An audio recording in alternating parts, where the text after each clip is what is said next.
Krek waarom uit Amsterdam treffen we in Jobbegeer Wietse skieren maar zijn vrouw en been. Ze zullen krek eten? Nee, net de viennoiserie. Hij zal genoeg van preur, maar sop en broodjes. Skieren won juster de Europese titel boulangerie. Ik ben met 3 man en je maakt grutballen. Zo moest je alleen maar op basis van natuurdezems. En verschillende smaken en zeg maar modellen.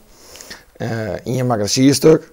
En ik zelf maak je dan een viennoiserie. Dat is eigenlijk, men krijgt hele luxe gebakjes binnen.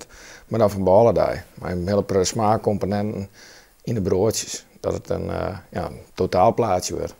Wietse Sieren docht al 20 jaar mee om de boulangeriewedstrijden.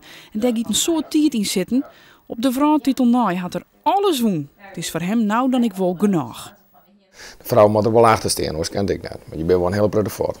Ja? Dus, ja, je bent vooral elk weekend ben je, laatste jaar hier ben je om het weekend beter trainen. Dat de tijd in zitten giet, wit zijn vrouw Grietje als genoor. Ze zitten bij elkaar op squallen.